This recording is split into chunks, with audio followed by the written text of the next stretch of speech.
அன்பின் பிதாவே, இந்த காலை வேலைக்காக உமக்கு நன்றி செலுத்துகிறோம்.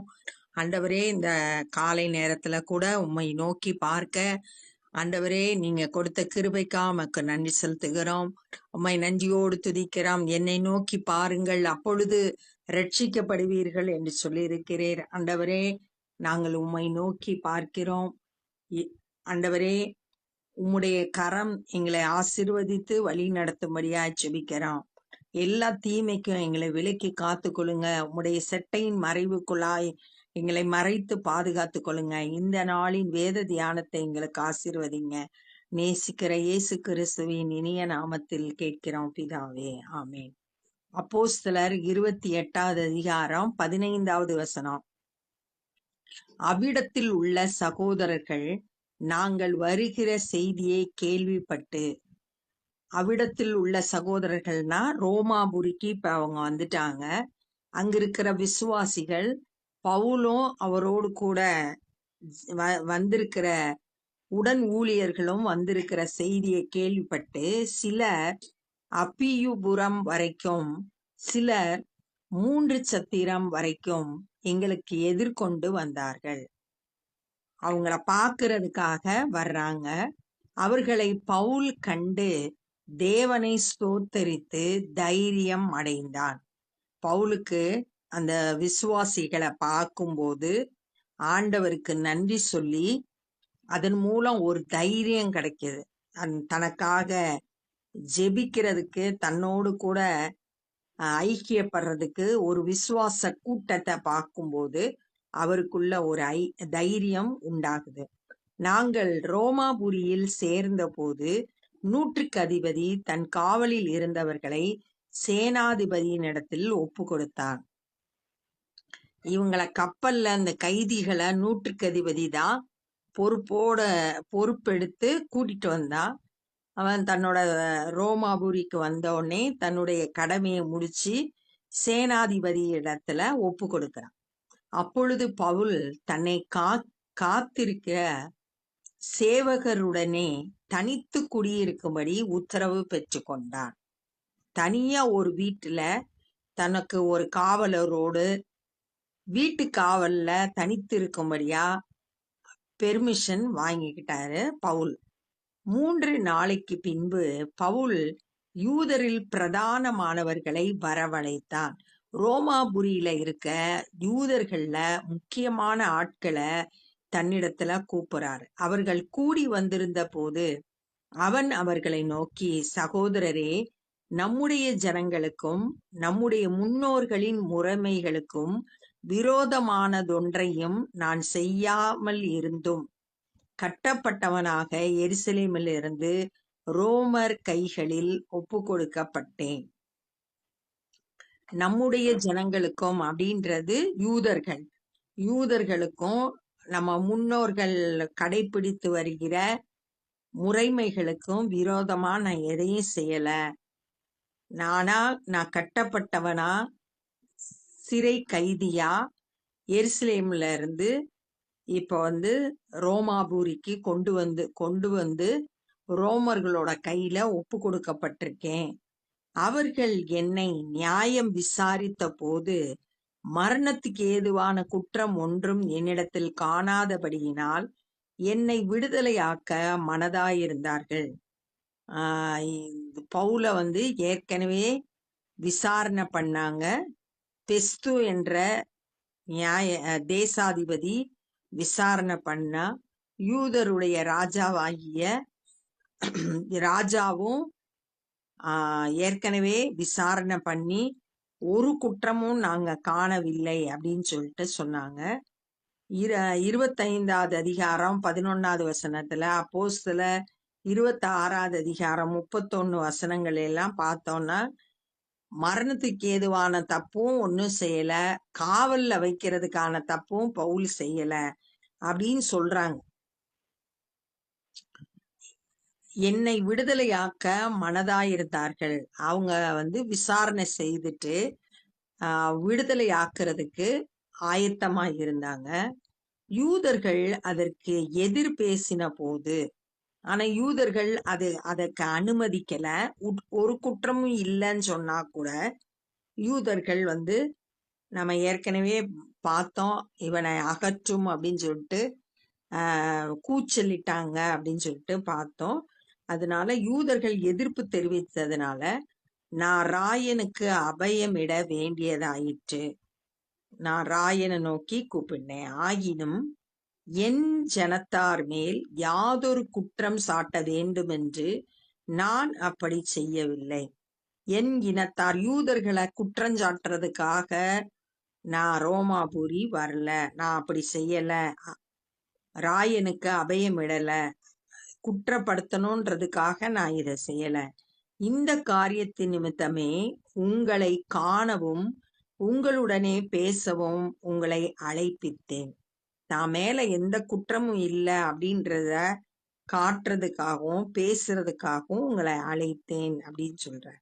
இஸ்ரவேலுடைய நம்பிக்கைக்காகவே இந்த சங்கிலியால் கட்டப்பட்டிருக்கேன் என்றார். இஸ்ரவேலுடைய நம்பிக்கை என்ன? மேசியா வருவாரு அப்படின்னு அவங்க நம்பி காத்திருந்தாங்க. இயேசு கிறிஸ்து தான் அந்த மேசியா. இயேசு கிறிஸ்துவுக்காக நான் இன்றைக்கு சங்கிலியால் கட்டப்பட்டிருக்கேன், சிறை கைதிய போல கட்டப்பட்ட நிலையிலே இருக்கிறேன் அப்படின்னு சொல்லிட்டு தன்னுடைய காரியங்களை அழைக்கப்பட்ட யூதர்கள்ட்ட பவுல் பேசுறார். அதற்கு அவர்கள், உன்னை குறித்து யூதேயாவிலிருந்து எங்களுக்கு கடிதம் வரவும் இல்லை, வந்த சகோதரரில் ஒருவனும் உன் பேரில் ஒரு பொல்லாங்கியும் அறிவித்ததும் இல்லை, அதை பற்றி பேசினதும் இல்லை. யூதேயால இருந்து எந்த கடிதமும் வரல. ஒண்ணு, அங்க இருந்து சகோதரர்கள் விசுவாசிகள் வந்து உன்னை குறிச்சு பொல்லாப்பான காரியத்தை அறிவிக்கவும் இல்லை, பேசவும் இல்லை. எங்கும் இந்த மத பேதகத்துக்கு விரோதமாக பேசுகிறதாக நாங்கள் அறிந்திருக்கிறபடியினால் இதை குறித்து உன்னுடனே அபிப்பிராயம் என்னவென்று கேட்டறிய விரும்புகிறோம். நீ வந்து நம்மளோட மதத்துக்கு விரோதமா ஏதோ பேசுகிற, என்ன அப்படின்னா பவுலோடைய பிரசங்கம் எல்லாம் வந்து விருத்த சேதனம் பண்றதுனால ரட்சிப்பு கிடையாது, இயேசு கிறிஸ்துவை விசுவாசிக்கிறதன் மூலம் ரட்சிக்கப்படுகிறோம் அப்படின்றதுதான் அவருடைய செய்தி. அதைத்தான் அவங்க சொல்றாங்க. மத பேதகத்துக்கு விரோதமாக பேசுகிறதுனால நீ உன்னுடைய அபிப்பிராயம் என்ன அப்படின்னு கேட்கிறான். அதற்கு அவர்கள், ஒரு நாளை குறித்து அநேகம் பேர் அவன் தங்கியிருந்த வீட்டிற்கு அவனிடத்தில் வந்தார்கள். நிறைய பேர் கூடி ஒரு நாளை குறிச்சு அந்த நாள்ல எல்லாரும் பவுலோட வீட்டுக்கு வந்தாங்க. அவன் காலமே தொடங்கி சாயங்காலம் மட்டும் மோசேயின் நியாய பிரமாணத்திலும் தீர்க்கதரிசிகளின் ஆகமத்திலும் இருந்து இயேசுவுக்கு அடுத்த விசேஷங்களை அவர்களுக்கு போதித்து, மோசே நியாய பிரமாணத்துல தீர்க்க தரிசன ஆகமங்கள்ல இயேசு கிறிஸ்துவை குறித்து என்னெல்லாம் சொல்லப்பட்டிருக்கோ அதெல்லாம் அவங்களுக்கு போதித்து, தேவனுடைய ராஜ்யத்தை குறித்து சாட்சி கொடுத்து விஸ்தரித்து பேசினான். இயேசு கிறிஸ்து தேவனுடைய ராஜ்யத்தை குறித்தும் அதையும் பேசுறார். பவுல் வந்து அவங்க கூட காலையில இருந்து சாயங்காலம் வரைக்கும் இதை குறித்து பேசினார். அவன் சொன்னவைகளை சிலர் விசுவாசித்தார்கள், சிலர் விசுவாசியாதிருந்தார்கள். இப்ப கூட்டம் ரெண்டா பிரிஞ்சிடுறாங்க.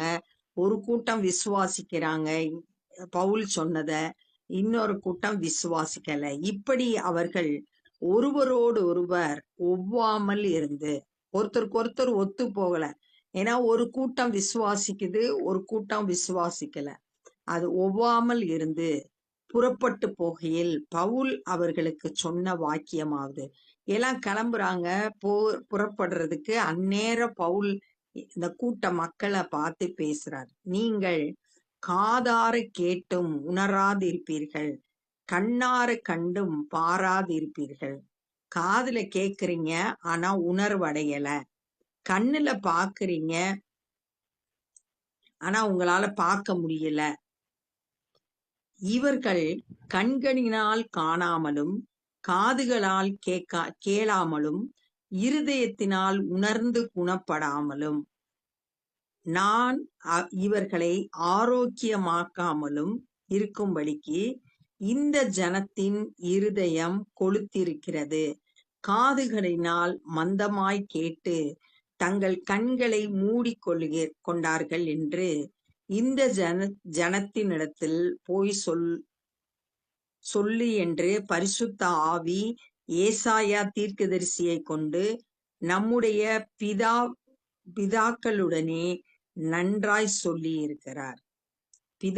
முற்பிதாக்கள்கிட்ட தேவன் என்ன பேசியிருக்காருன்னா, அவங்க கண்ணு இருந்தாலும் பார்க்கல, காது இருந்தாலும் கேட்கல, இருதயத்துல உணர்ந்து குணப்படல. இது ஏசாயா 6வது அதிகாரம் 9-10 வசனங்கள்ல சொல்லப்பட்டிருக்கு. கண்ணு ஆண்டவருடைய கிரியைகளை பார்க்கணும், காது ஆண்டவருடைய சத்தத்தை கேட்கணும், இருதயத்துல வேத வசனம் கிரியை செய்து உணர்வடைந்து குணப்படணும்.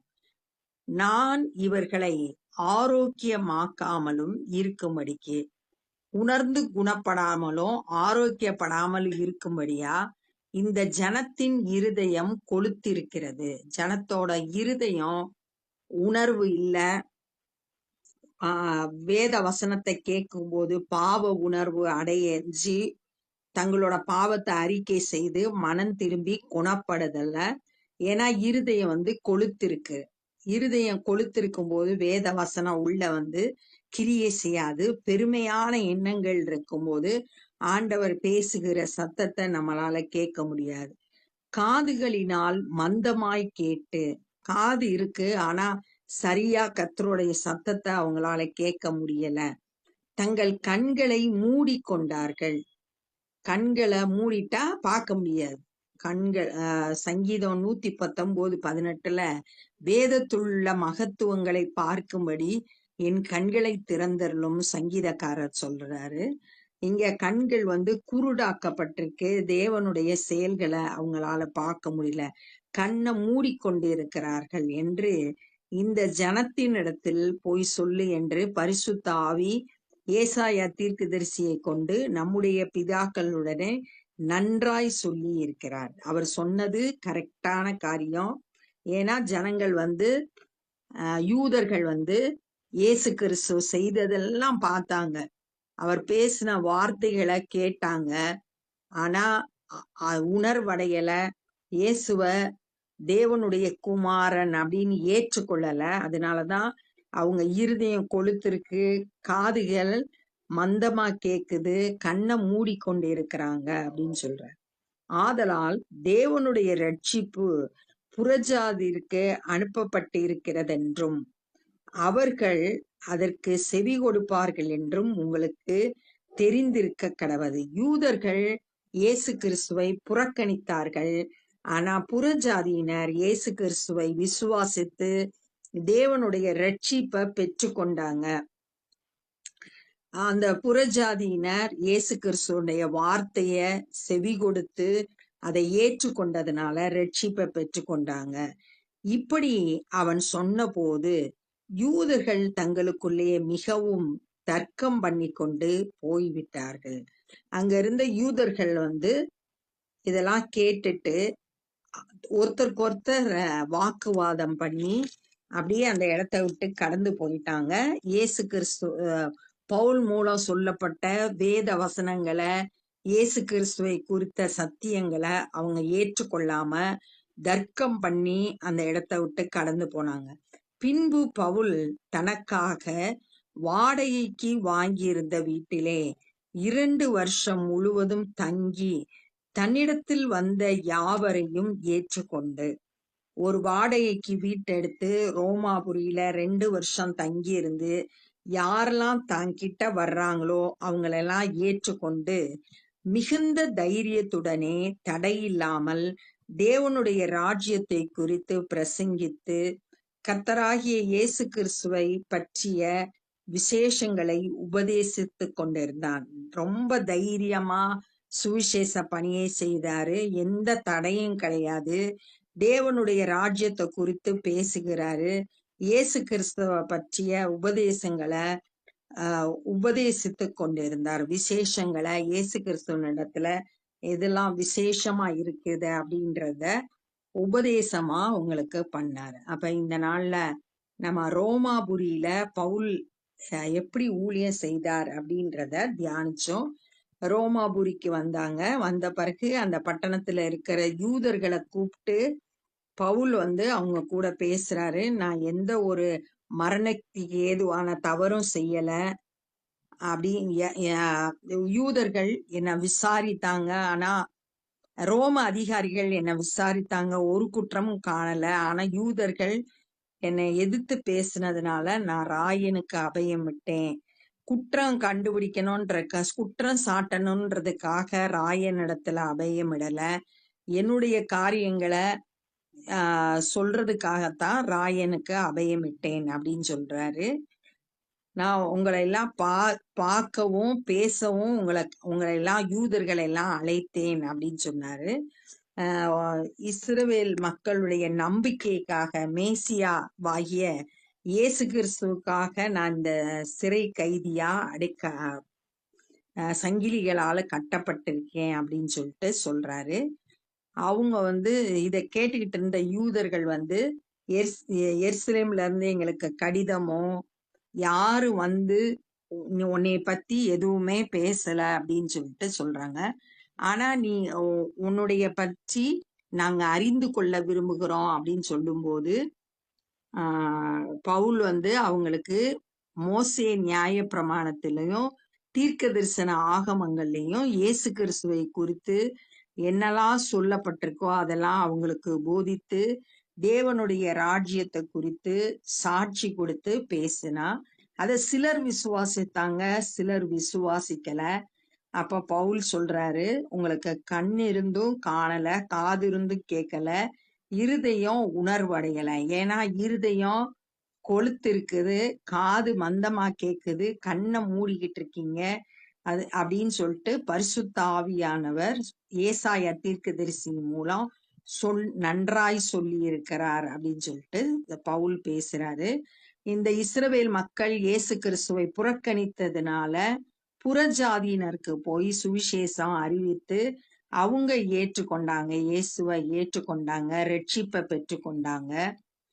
அதுக்கப்புறம் யூதர்கள் தங்களுக்குள்ள தர்க்கம் பண்ணிட்டு அந்த இடத்த விட்டு போயிட்டாங்க. பவுல் ரோமாபுரியில 2 வருஷம் தங்கி இருந்தாரு. தன்னிடத்துல வந்தவங்களுக்கு தைரியமா எந்த தடை இல்லாம தேவனுடைய ராஜ்யத்தை குறித்தும் இயேசு கிறிஸ்துவை குறித்த விசேஷங்களை பிரசங்கித்தார் அப்படின்றத இந்த நாள்ல தியானிச்சோம். இப்ப நம்ம ஜெபம் பண்ண போறோம். அன்பின் பிதாவே, இந்த நாள்ல நாங்க கற்றுக்கொண்ட அந்த வேத பகுதிக்காய் நன்றி செலுத்துகிறோம். ஆண்டவரே, எங்களுடைய கண்கள் உம்முடைய மகத்துவத்தை, உம்முடைய கிரியைகளை நாங்க பார்க்கணும். ஆண்டவரே, எங்கள் காதுகளால உம்முடைய சத்தத்தை ஒவ்வொரு நாளும் கேட்கணும். ஆண்டவரே, உணர்வுள்ள இருதயத்தை தாங்க. உம்முடைய வேத வசனம் எங்கள் இருதயத்துக்குள்ளாய் கிரியை செய்யணும். ஆண்டவரே, உமக்கு சாட்சிகளாய் வாழ எங்களுக்கு கிருபை செய்து வழி நடத்துங்க. இந்த நாள்ல சுவிசேஷ பணியை செய்கிற ஒவ்வொருவரையும் கர்த்தர் கரத்தில் எடுத்து பயன்படுத்துங்க. ஆண்டவரே, பவுலை போல தைரியமாய் தடையில்லாம தேவனுடைய ராஜ்யத்தை குறித்தும் இயேசு கிறிஸ்துவை பற்றிய விசேஷங்களையும் அறிவிக்க பலனும் கிருபையும் ஞானமும் தந்து வழி நடத்துங்க. நாங்களும் சுவிசேஷ பணியிலே எங்களால் இயன்றதை செய்ய கிருபை தாரும். எல்லா துதி கன மகிமையும் மக்கே செலுத்துகிறோம். நேசிக்கிற இயேசு கிறிஸ்துவே இனிய நாமத்தில் கேட்கிறோம் பிதாவே, ஆமென். என் ஆத்துமாவே கர்த்தரை ஸ்தோத்திரி, என் முழுவலுமே பரிசுத்த நாமத்தை ஸ்தோத்திரி. என் ஆத்துமாவே கர்த்தரை ஸ்தோத்திரி, கர்த்தர் செய்த சகல உபகாரங்களை மறவாதே. ஆமென். God bless you.